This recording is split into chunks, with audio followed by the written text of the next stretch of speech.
ushobora kuba umwe mu bibaza ese ni gute nagira inzu nziza isa neza imbere n'inyuma ku buryo abansura yaba ari abavandimwe ndetse n'abaturanyi n'inshuti batangazwa n'ubwiza bw'inzu yanjye. Nagiye nkubwiye muri iki gihe ikintu bita irangi ni ikintu gikomeye cyane. Irangi ryiza rituma inzu nayo isa neza, nta handi nakurangira ni mu Rwanda bita beta paint.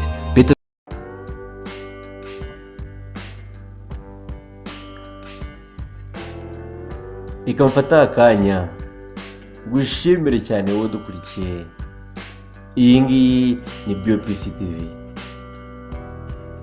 Biragoye cyane kwiyumvisha ukuntu umupasiteri wo muri Afurika yakora iteraniro rikitabirwa n'abantu 3,500,000 mu ijoro rimwe gusa. Ni ikintu kigoye kwiyumvisha, ariko nyamara byarabaye. Uyu munsi reka turebere hamwe Pasiteri Chris Oyakhilome, ariko we akaba yitwa Christian Oyakhilome cyangwa se Christian uko wabyita kose, ariko ni umupasiteri ukomeye cyane muri Nigeria. Uyu munsi akaba rero tugiye kurebera hamwe uyu mupasiteri wavutse mu 1963 mu kwezi kwa 12 tariki 7. Akaba yaravukiye mu gace ka Edo muri Nigeria. Bivuze ko afite imyaka 58. Akaba yarashakanye n'umugore yita Anita Oyakhilome. Bakaba barabanye mu 1991. Gusa ntibyaje kugenda neza kuko mu 2016 baje gutandukana, aho basoje gatanya yabo. Uyu nguyu Christian Oyakhilome akaba ari washyizeho Love World Incorporated, akaba ari embassy cyangwa se ministry y'ivugabutumwa yitwa Christ Embassy, iba mu mujyi wa Lagos muri Nigeria. Ikora ivugabutumwa ihereye muri Nigeria ndetse no mu bihugu byo hanze. Iyi ngiyi ikaba ari nayo ikunda gucisha ibiganiro bigiye bitandukanye, aho uyu nguyu Christian Oyakhilome ayibereye pasiteri. Ni televiziyo yitwa Faith Healing Ministries, aho iba icisha ibiganiro bigiye bitandukanye abantu benshi bakunda kubw'ijambo acishamo, akoramo n'ibitangaza. Akenshi uyu mupasiteri biragoye yuko yasoza iteraniro adashyizemo ubuhanuzi. Uyu nguyu Christian Oyakhilome yakoze ivugabutumwa rikomeye cyane mu Bwongereza, muri Amerika, muri South Africa, aho hose akaba afiteyo ibigwi. Akaba afiteyo ishuri bita Healing School Sessions zikunda kuba mu gihe cya nijoro, aho ababwiriza abantu bagiye batandukanye bamukurikira biciye kuri za YouTube, Facebook, Twitter. Abantu benshi baramukurikira cyane.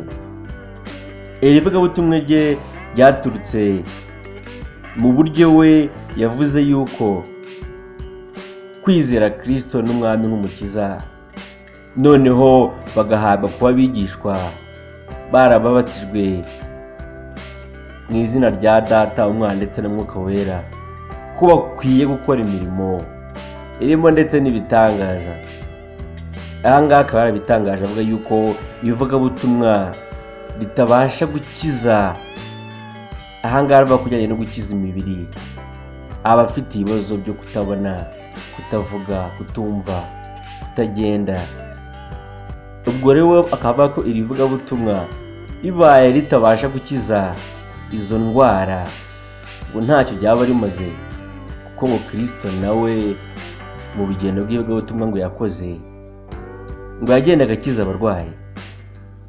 Aha rero nawe akaba yemeza yuko iryo jambo Kristo yigishaga ngo yaryigishaga ariko ari nako akora imirimo n'ibitangaza.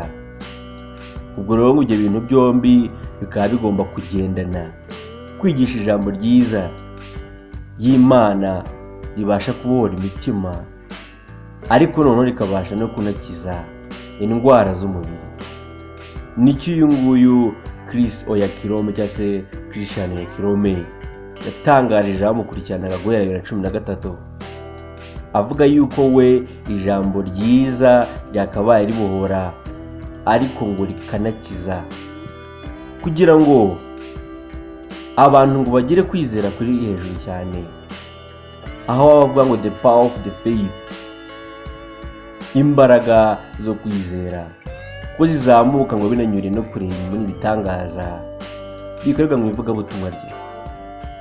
Akaba ari byo rero yakoze mu iteraniro ryigeze kuba mu 2006 ryo muri Nigeria ryahawe inyito yitwa ngo Good Friday Night, byabashije kwitabirwa n'abantu 3,500,000. Ikintu gikomeye cyane cyatangaje abantu benshi cyane, aho uyu nguyu Chris Oyakhilome agira online prayers cyangwa se amasengesho aca ku mbuga nkoranyambaga, yohereza ubutumwa abakristo bagiye batandukanye mu bihugu bigiye bitandukanye byo ku isi, aho afite abarenga 1,200,000 bamukurikiranaga guhera mu 2013 kuri Twitter ye, ndetse n'abarenga 1,900,000 bamukurikiye guhera mu 2013 kuri Facebook kugeza na n'ubu ngubu. Akaba ari n'umwanditsi w'ibitabo bukomeye cyane kuko yandika ibitabo by'ivugabutumwa bikomeye. Nk'ahangaha hari icyo yanditse ise Power of Mind, igitabo cyamenyekanye cyane kurusha ibindi. Uyu Chris Oyakhilome akaba yanagize n'imvugo zagiye abantu benshi barwanya. Ahangaha hari nk'imvugo yavuze avuga yuko ngo abantu bagize kwizera bagashyira imitima yabo hamwe ngo bagasenga, ngo muri iryo teraniro barimo barasengeramo ko ngo harimo abarwayi ba sida ngo bahakirira, ngo nyuma bazajya kwipimisha bagasanga barakize kandi batazi ukuntu byagenze, kubera gusa ngo presence y'Imana ngo ikururwa no kwizera kw'abagize iteraniro rye.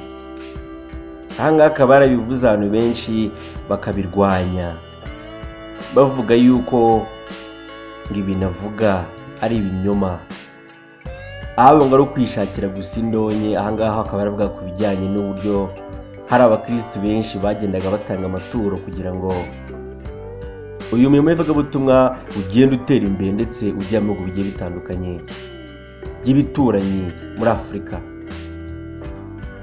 Ahangaha we ubwo ku giti cye akaba yaravuze yuko umugabo ari umutware w'urugo. Iri jambo yavuze yari agiye kurizira kuko abantu barenga 5,000,000 banditse bose bavuga ko batumvikana nawe kuri iki kintu yavuze, ngo gisa nkaho gishyira hasi igitsina gore.